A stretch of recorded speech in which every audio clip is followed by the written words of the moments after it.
Hello. Um, t- this post, I just wanted to share something that kind of became a mixture of things, I guess, from an earthly perspective. Um, I was watching some posts, like, when you go on your feed on YouTube, and then there's like several things. I was like, okay, what's this one? And then I saw posts like that was by Suzanne Giesman, and then I watched this video with Eckhart on in it. He talks about karma and death and all that stuff, like all that. And he talks about going beyond karma, and that karma is a the way I've understood it, at least this human mind has understood it, is uh, that karma is something. Basically, there's a lot of it related to because karma is reincarnation, right? So reincarnate, coming back to, as he says, to form, so flesh, incarnate. He makes a joke about it in the previous video, chili con carne. That was hilarious. But um, he talks about going beyond karma in terms of, oh, well, basically it's just being present. But presence, I think, is sometimes doesn't happen, and sometimes it does happen. Sometimes I don't know. Like I'm apparently like when you're present, you're aware when you're not present. In other words, you become stuck in that karmic cycle of unconscious behavior. Um, it was interesting because I was looking into it and I was like, should I talk about Pluto? Should I talk about all that stuff? Because Pluto is rebirth, death, and rebirth. For me personally, it's become my experiences. Remember that astrology reveals the patterns that are already there, the things that your soul contract, or rather your the way I understand. Now I wanted to kind of guess add to this that the soul contract is. Now I'm beginning to understand why people call it soul contract. It's basically kind of like when as Eckhart puts it in the words he used was in the dimension that where love exists. In other words, the one that we don't live in, the one because we cannot really fathom it. We can't really understand what it's like. Love is unconditional love is what we call it. But when it's that that pure consciousness or itself comes into this dimension, it becomes like formed. So in other words, it might start to identify or may not identify, maybe. Right? Most of the time, yes, we do identify as being humans. We come into form, you know, and you're born with certain things, you know. And he talks about how evolution implies time. And I was thinking, well, I thought evolution. Ah, okay. Then I got it, and I was just like, oh, okay. So evolution implies time, meaning that time is a belief of beginning and end because of form. So that's what he means by evolution. Evolution is basically, scientifically speaking, as we all know, it's it takes millions of years for evolution to. Is it millions of years? 100,000, whatever. The point is, it's a change. But because form changes, it just becomes another thing. So this is where I feel like there's a tie between the consciousness coming into form, identifying with form, and only being, I guess you could say, attached, or rather, yeah, attached, and also you can say in an unconscious, repetitive, form based identification. In other words, identification itself. When we attach ourselves to, we're not aware of our own consciousness, we're not aware that we're not this form, that it's energy. Then we're stuck into this form. Things can, happen again and again unless we awaken and eventually gradually wean ourselves away from that karmic cycle. So, but it made me realize how it's like, I guess I could be awakening. I don't like to put labels on it. I don't know, maybe I am. The important thing is I'm more conscious about so many things now, and it's I think this is probably why now I've become more relaxed and like I'm able to express myself clearly.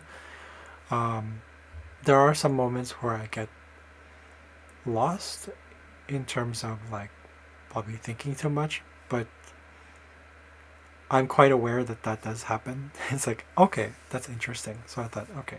So I guess I am aware. I don't know. Maybe I'm present. It's a growing thing. It's part of, just like anything in the universe, energy. It evolves on its. Yeah, this is another way of saying evolve. In that case, it changes. Um, but consciousness itself is something that is. It's the essence of why things and how things change. I would say consciousness is how energy, well, consciousness is manifested through energy. That's the way I'm seeing it right now, at least in this very limited understanding of this form. So, but I wanted to also add that how sometimes I just like, I tie this to all the stuff that I've learned about karma and astrology and spirituality and shadow work and stuff that I've been reading about and understanding that it's like, with Suzanne Gieseman's stuff, with mediumship, and then um, Cannon, what's her name? Dolores Cannon, with the,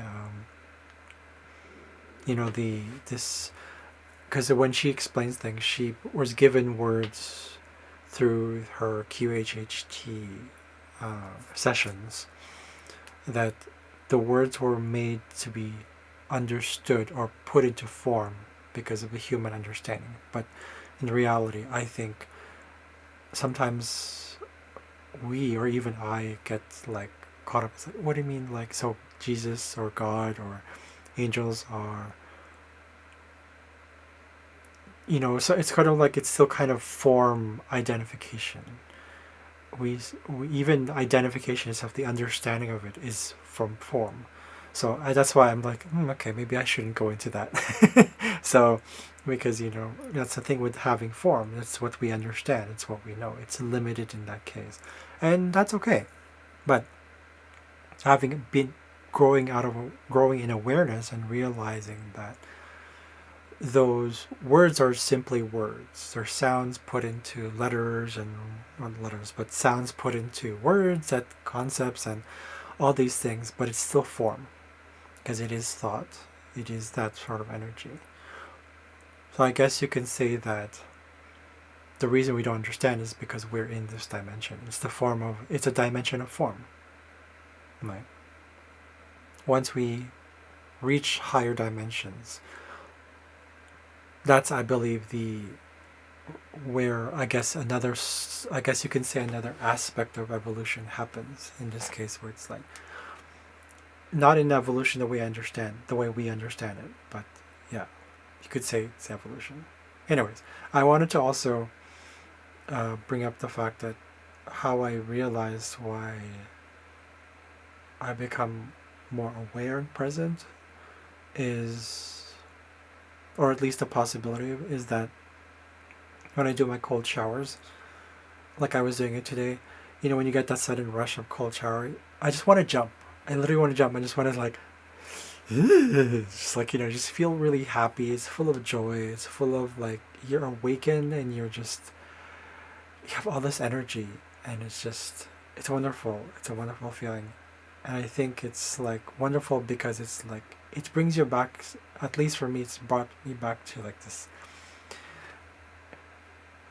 It's just, there's no questioning about it. You just want to laugh, you laugh. It's just the way it is. So you're allowing that moment to happen on its own.